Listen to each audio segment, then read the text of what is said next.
All right, Emmanuel Sebastian have two questions from his side. The questions are coming in like bow and arrows. They are shooting at us, but I have to take them. Emmanuel Sebastian, over to you. All right, coach. So I have a question from Alfred Chooks. He said his question is in midfield. He said in some matches like against Cameroon, the friendly game against Cameroon in the second leg, Alex Iwobi played deep in central midfield, and he hasn't played there before, and he did very well. That's according to Alfred Chooks.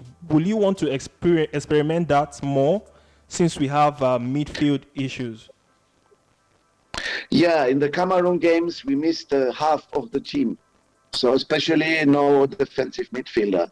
We had only one, and so we had to try other solution.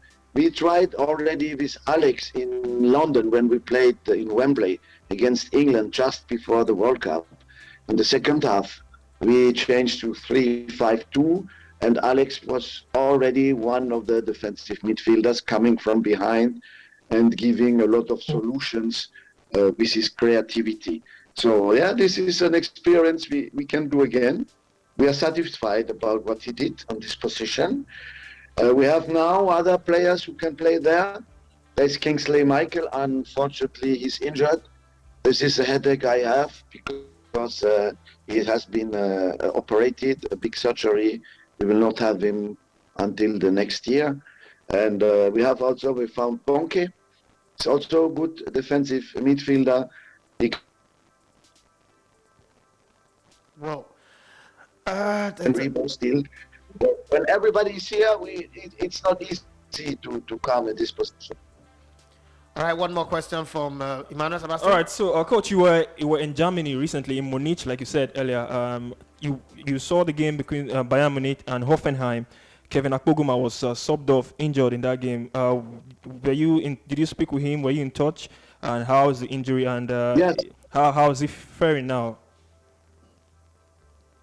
I'm always in touch with my injured players or with the players who are sick or have another problem. So I saw him after the match. I was waiting for him, and we could speak. And what he had, he got a shot in the face. Perhaps you saw what happened. It was even a teammate who did it. So he tried to, it was KO, but he tried to continue. And then there were coming some headache, and it's too dangerous when you have something on the head. And the protocol says immediately a player with such a problem has to be substituted. So the medical staff said no risk, not any risk. But after the match, and even today, I think he's okay, because perhaps you know they have another game today at home in the German Cup, playing against Holstein Kiel. And I think he should be back normally in the group. There will be another match next Friday, and they play at home against Hertha Berlin. I'm sure that he will play then, and I will be there again to watch it. I want to see my players in Germany, in France, everywhere. So especially this one was not so lucky with his positive COVID test last time, with his injuries, and so we hope that he will be fit. He can help us a lot. All right, Coach. This one is a very short and straight one. Tunde Odebumi says, Coach, how confident are you to win the AFCON in Cameroon? Yeah, for the moment, we are focused on the World Cup. We have 2 matches very soon, which will decide if we can go further in this competition and to do the playoffs in March. Let's do that. But already, I think the team we are in the top 5 of the African ranking. We should be able to finish at least in the top 5. So I want to do better than last time. You know what we did last time.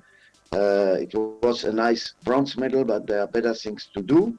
Yes, we have a difficult group. First game against Egypt, 11th of January. We will see immediately how will be the level of the team. We need a good preparation. We need the players at least 10 days before. But like you know, in England, they play. Somebody called me from Glasgow already. They have the derby, Glasgow Rangers, Celtic, on the 2nd or 3rd of January. If we can let the players play, we have a lot of problems to prepare the team, but I think we will have most of our players at least 10 days before. We have to do a good preparation.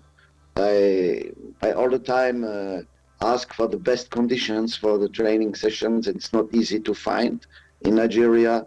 That is something we have to improve really. The people who have the power to invest in better infrastructures, please, if you hear me, do something for us. The pitches must be better. There must be better grass, like they have in Cameroon now. In Cameroon, there are 10 pitches, high international level now, 10. In Nigeria, we have one or two. It's E. Patrick says, what does the coach think Nigerian football needs to catch up with other thriving countries of the world? And how does he think the current talent available to him can deliver on the world stage? So what do you think Nigeria needs to do to get to be equal to France, Germany, England, Belgium, Italy, and Holland? And how much progress do you think this current squad you have can make when they get to the world stage? Yeah, so this is an interesting question. My answer is very simple. Look where the French players are playing. In which clubs are they playing? Look on that. You start with Hugo Lloris, is playing in Tottenham. You have 4 or 5 other players who are playing in the first English league. You have other players who are playing, 3 or 4 of them in Bayern Munich. You have players who are playing in Dortmund for Germany, or other big players. They are playing all in the biggest clubs of the world. Our players actually are not in the biggest clubs of the world, unfortunately, but perhaps they can come. We have Osimhen in Napoli, okay, it's a big club, but not in the highest level yet. We have Ndidi and Iheanacho. Leicester, it's also high level, it's Europa League level, but Champions League level, we only have 2. Actually, it's Sanusi, but not playing all the time in Porto, and we have Tonke playing Champions League with Malmö, but the team is not on the same level like Man City or Liverpool or Bayern or something. So these teams, Germany, England, France, Holland, they have the players in Real Madrid, in Barcelona. We don't have it yet. That we should have this possibility, and then automatically the level of our national team will grow, and perhaps we can have better results. All right. Gaius Tekule Ikuyo says, looking back at your reign over 5 years as a Super Eagles gaffer, what can you boast of as your greatest achievement with the Eagles so far, and what do you intend to achieve in the nearest future? We had big challenges. The big challenges were the stop of the career of Enyama at first.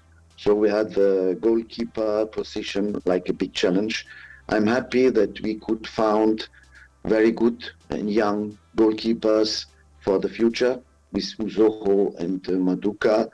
We also give the chance very often to a local goalkeeper, John Noble, for example.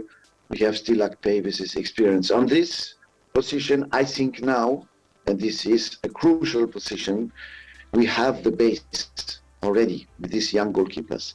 Then the second challenge was the stop of the career of Obi Mikel, Victor Moses, big players, fantastic leaders. We had to manage the situation, and we could find young players.